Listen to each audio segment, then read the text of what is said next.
no idea how many of these are going to be run. And this is just for me. This isn't even any of the other star signs. It's just me, personally. This is my Aquarius chart. Oh my god. My throat's going to come out. Okay, anyways. I'm going to quit being goofy.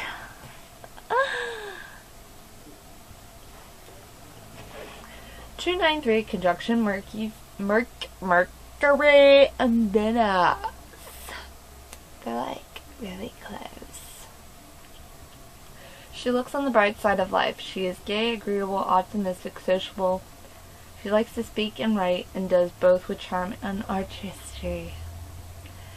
Her intellectual pleasures are influenced by her feelings. She is amorous and sensual. She likes beauty, the arts, but also traveling. The other gay thing is happy. I'm happy most of the time. Majority, like 95% of the time, I am happy. I'm agreeable. I'm sociable, optimistic. I don't like speaking in public though. Like if I have to be in front of a class and speak in school, nerves kicked in. I would start shaking. I was in choir for 6 years, and I got a solo one time. I got solo one time. And last year, a choir, 10th grade, my sophomore year of high school. I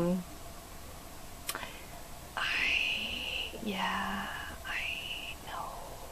I think the only reason the teacher gave it to me was because that was my last year of choir, and I wasn't coming back. I wasn't doing it. If I would have done it another year, I would have lettered in choir.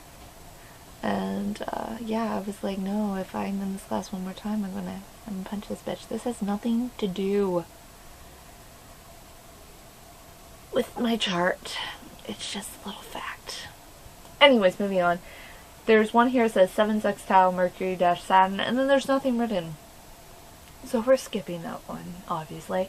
-54 squared Mercury Pluto. She may be impatient. She likes contradiction. Her arguments are noisy and animated. You're very incisive and aggressive with your opinions. You have a tendency towards fanaticism.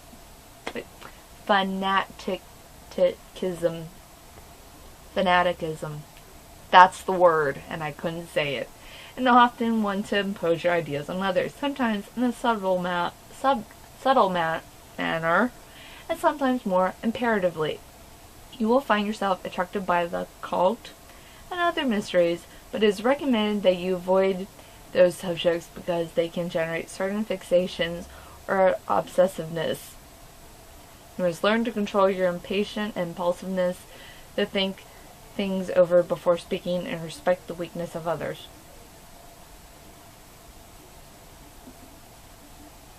I should avoid the occult. This is an astrology chart pretty much telling me I shouldn't study astrology. I'm pretty sure. Wow! I should avoid it. Yeah, I do. Oh my god. I do fixate on certain things. Like, a while ago, I was like, in jumping topics, like it jumps, my mind jumps. A while ago was like, how many years ago? 6 years ago? I was obsessed, and I still want to do it. I want to read every Sylvia Browne book that's ever been made and just read all of it, even this nonsense. And then I stopped at one of the books, and then I just never picked it back up.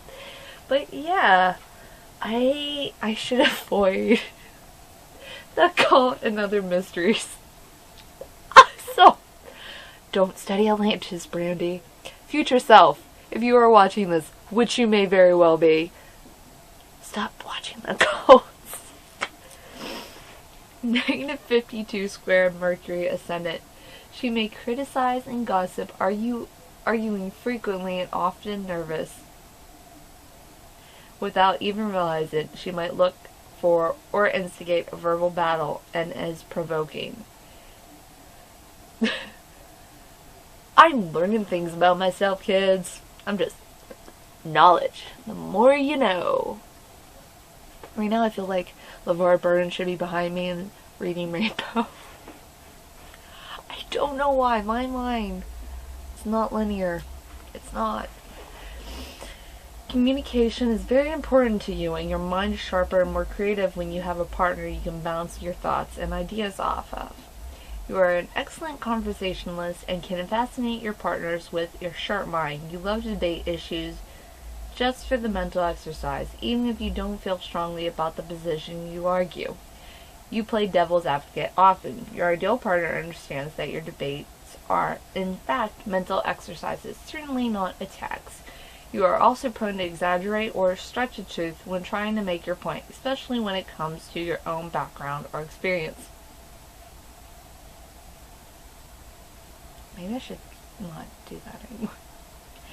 In your close relationships, your partner serves as a mirror, reflecting your thoughts and ideas back to you with a different perspective. You are rather independent and will not allow anyone to restrict your freedom, but you love to talk things out before arriving at a decision. Truth is, you won't always take others' advice. However, you do enjoy looking at problems from all sorts of different perspectives. You may choose partners who are considerably younger than you, or who are not as academically smart as you. Conversations with you are always stimulating and lively. The ability to share your thoughts with a partner is vital to your sense of fulfillment in a close personal relationship. I do like banter. I do like bouncing my ideas off of people and yeah, I do that. I don't take others' advice though. I don't. Usually if my mind's set on one idea, this is how I feel, that's what I go with. -2 opposition Mercury midheaven. She has no specific aim in life. She frequently changes jobs, is unstable but likes change, which gives her the feeling of living intensely. Lots of activity as far as love is concerned. She has. You don't need to know that. I'm skipping that part. Yeah. The whole frequently changes jobs, and God's honest truth, in the 9 years that I have been, 8.5, it'll be 9 this June, since I've been working, I've had 3 jobs. 3. My first job, I was there for 4